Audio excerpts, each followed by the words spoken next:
Episode 1 of Bleach begins with the scientist Mayuri looking over a blue map of Korokara Town. This map lights up red dots when hollows appear in different parts of the city. So 2 low-level warriors were sent on the mission to exterminate the hollows and protect the civilians. However, Ryunosuke was terrified of the things that can possibly happen on the mission, but Shino kept trying to reinforce his confidence. Both warriors split up, heading to the north and the other heading to the south. Once the warriors got to the destination, instead of Ryunosuke doing his job, we catch him moping on the top of the ledge of a bridge until a hollow appeared from the darkness. Ryunosuke starts running down the street, calling Shino for help, hoping that she would come and rescue him. But once Ryunosuke arrived at Shino's location, she appeared unconscious in the hands of a giant hollow. After a hollow struck Ryunosuke, the substitute Soul Reaper and the crew arrives. We have Orihime, Yasutora, the Quincy Ishida, and the king himself, Ichigo. Bro, when Ichigo first turned into his Bankai, I was so excited. I did like 5 backflips in my chair.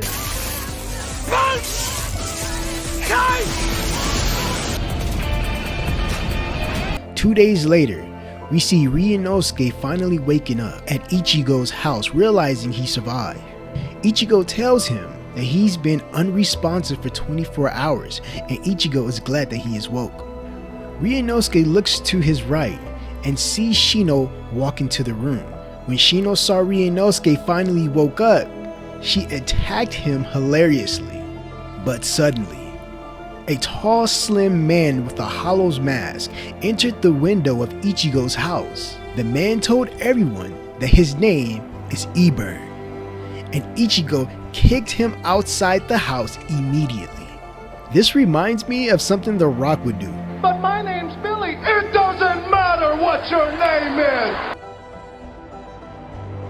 Now we see the Captain Mayuri looking over the areas of the Soul Society and sees the city is being attacked as well. The scene cuts to the invaders reaching the head chief and commander, Yamato.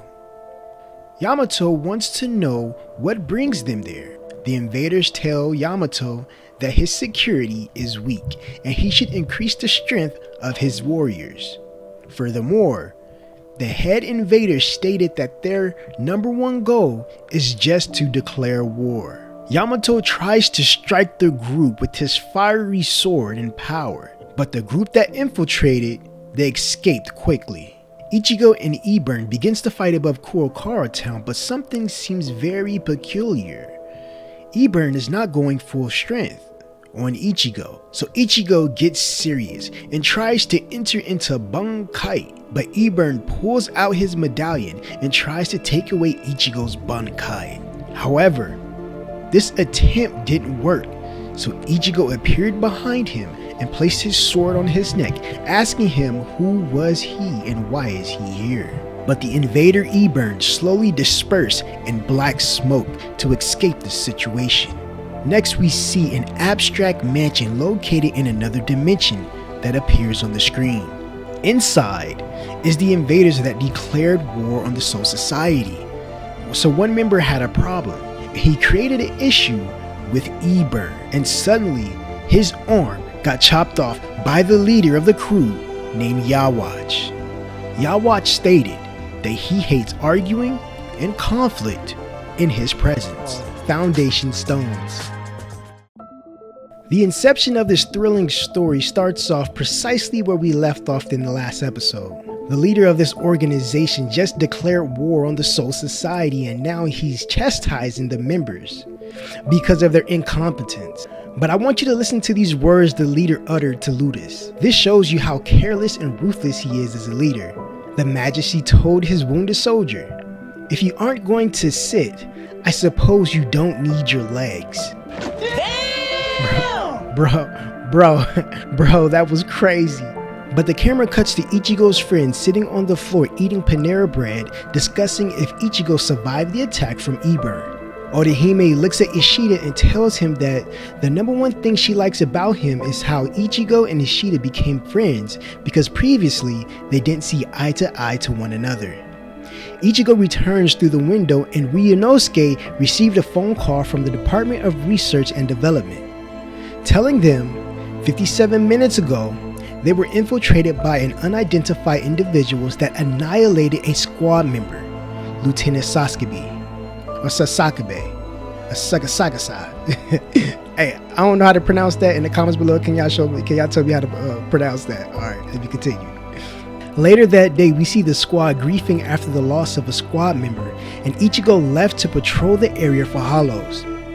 However, he was attacked from the sky by a longtime friend named Nell. The scene transitions back to the leader of the faction questioning his soldiers about the war and didn't receive the answers that he was looking for, so he eliminated his own members starting with Ludus and then Eber. I kinda like those characters, but dang, they gone. The leader walks up neon blue stairs talking about how he just invaded Hueco Mundo and captured an Amunxroyal. But once he got to the top of the stairs, we see which one he captured. It is the Espada number 3, Tierra Haribel. Wow, this man is a true menace to society. You mean to tell me he just invaded Hueco Mundo and captured whoever he wanted to? This is about to be a bloodbath in the upcoming episodes. Now we see all the captains, lieutenants, and the squads gathered for the Lieutenant Sasakabe's funeral. This scene is very cinematic, displaying everyone's emotions without a speech or words, just silence.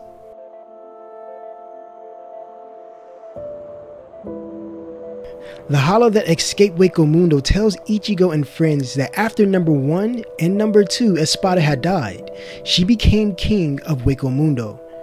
And recently she was captured by the unidentified group. And oh my gosh, when they showed how the leader of the group approached this battle, it was insane. Just look at him. He's a powerful, preternatural, uncanny psycho. Hey, but I'm not gonna lie, he looks dope as heck. So when Ichigo decided to get to Hueco Mundo to save the Amunxroyal, Urahara shows up. This was impeccable timing and perfect moment. So everyone arrived in Hueco Mundo. So the first thing they see is the unidentified army's troops harvesting slaves to take to a man called Stern Rider J. So I'm guessing that this is the name of the unidentified group called Stern Riders, and everyone that possesses a letter in their name are captains. I like it. Next thing we see is slaves that have their back pressed against the wall, trembling in fear, frightened about the things that are about to transpire. Stern Rider J gets up and lectures them about opportunity, then impales one of the slaves after another. And then another one. Another one. Once he got to the last 2 slaves, 2 Amunxroyals exposed themselves and tried to fight him to save their lives. But quickly, the Stern Rider J dispatched the 2 Amunxroyals. But when Letter J begins walking away, he turned around and looked behind him and sees his men getting slaughtered. When he looked up, he saw more Amunxroyal arrive to fight for Hueco Mundo. Moments later, Ichigo finally arrived and seen all the Amunxroyals laying on the floor incapacitated. The moment the Stern Rider J laid eyes on Ichigo, he told him a secret, that he's a Quincy. Yo! And then episode 2 ends. The first thing we see is Ichigo and Nil looking down at the Stern Rider preparing to fight this powerful enemy. Nil is surprised that he defeated the Tres Bestias without breaking a sweat. Kyuge started his attack first on Ichigo using a familiar technique called Hirinkiyaku. He surrounds Ichigo while pointing arrows at his torso, creating a massive explosion after impact. After Ichigo evades his attack, he really wanted to know, is he really a Quincy or is he bluffing? Kyuge indeed confirmed that he is a Quincy and there is no reason to lie about it. The scene quickly cuts to the head captain commander asking his captains, what's the enemy's headquarters location so we can deal the first attack? One of the captains spoke up and answered that no one knows where their headquarters are at the moment. This group is very discreet and mysterious. The head commander responds saying that the best option is just to prepare for war so the enemy can never gain the upper hand again. Ichigo looks at Kyuuge and asks him if he knew Ishida. Kyuuge agreed, but not in a typical way by saying yes, but by saying his last name, Ishida Urius. Ichigo was shocked but wanted to know more, but Kyuuge quickly said that speech is silver and silence is gold. When I first heard that, I was like, man, that's a powerful statement. And I enjoyed the language the writers gave Kyuuge because it shows that he's not just some random enemy that's strong. He's someone that possesses a nice amount of wisdom. Kyuuge didn't want to play around anymore and entered his awakening form called Let's Still. He takes off his glove like Michael Jackson did on stage in front of millions and transformed into an angel with a halo on top of his head. Bro, when they showed his feet, I started laughing because he literally is wearing high heels in this form. At least they could have gave him some boots or something. Ichigo and Kyuuge started to spar with one another, but no one was dealing a hard blow. Ichigo tries to use his favorite technique and chop Kyuuge's head off, but his sword didn't even penetrate his neck. This isn't going to be as easy as I thought. Seconds later, the Thresh Bestias created a monster and attacked Kyuuge from behind. The monster repeatedly bashed Kyuuge in the ground, breaking his neck and bones. The scene transitions to Ishida in the library trying to find a book that will give us some type of information about the enemy, but his mentor stopped him from investigating further. Ryunosuke and friend was stopped by the 6th seat Kajimoru. He explains to them that the purpose of the Soul Reapers is to keep balance between the Soul Society and the real world, but because the Quincy's are destroying Hollows completely, it created an imbalance between both worlds. Ishida found his master's diary in his office, and it states the Soul Reapers tried to make a covenant with the Quincy's in the past, but nothing worked. So the Soul Society made a hard decision and decided to destroy all the Quincy's at that time. So because the grudge that the remaining Quincy's possess, it turned into a greater force that the Soul Society has to deal with now. This is a really good backstory on why the Quincy's are invading and why they declare war. I understand that might change in the future because I know that all war is based off deception, but it's a very good start. Yamamoto is talking to Mayuri, the captain of the 12th Division, about the war. And we find out something that is very, very interesting. Mayuri yelled at Yamamoto saying if he had killed Yawatch when they fought many years ago, this war that is currently happening would never manifest. This entails us that the leader of the group has more history with Yamamoto in the past and raises more questions. Moments later in Wakamundo, Kyuuge gets up from the ground and repaired his broken neck.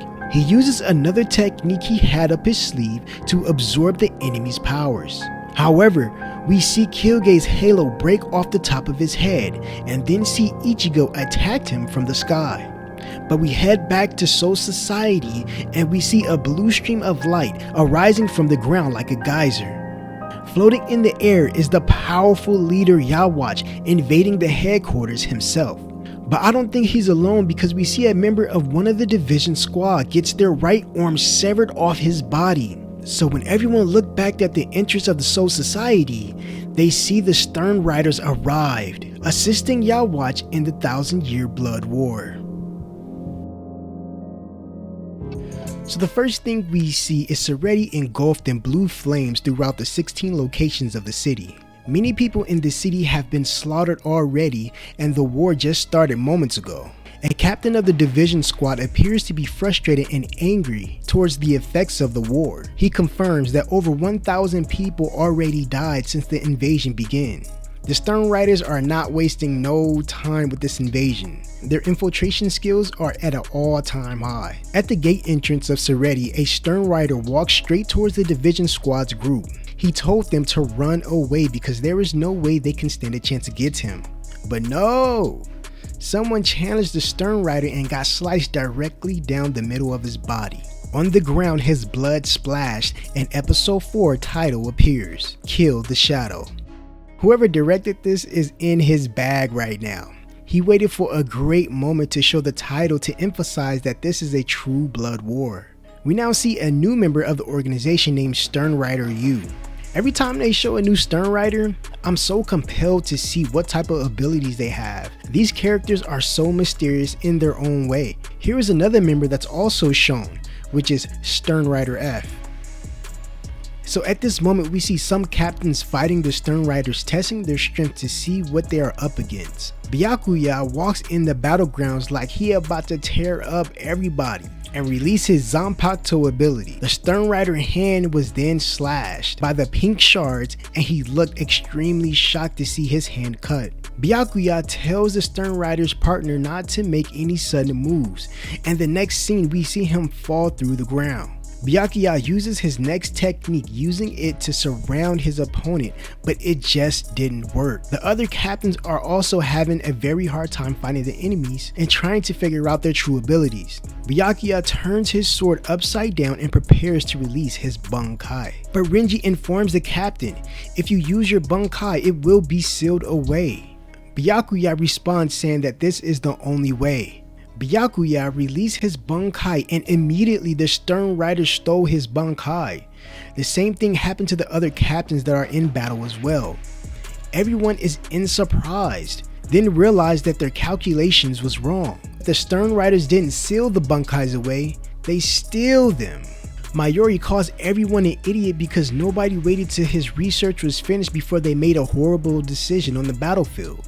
The captain in the research center then calls Ichigo Kurosaki, but currently he's in battle, so Urahara answered. He then informs them that everyone's Bunkai can get stolen, except for Ichigo's Bunkai for some reason. The scene cuts to Ichigo fighting Stern Rider J, overpowering him easily, throwing him to the ground. Ichigo asks the Stern Rider, why do you want to steal our Bunkais? The Stern Rider says he doesn't have to answer anything to you. And quickly, Urahara blasted the Stern Rider's chest with an energy blast, leaving him incapacitated on the ground. He throws Ichigo the phone and told him to head back to Soul Society now. But on the way, we see an energy blast closing the exit towards Sereti. When we look back at Wako Mundo, we see the Stern Riders survive Urahara's blast and injure Chad and Orihime. The Stern Rider then says that the leader told him to keep Ichigo at bay, even if it cost him his life. Then sealed Ichigo in a prison ball. After Killgate locked Ichigo in the dimension, he holds his hands at the seal and utters, Ichigo will remain in that prison until Soul Society falls.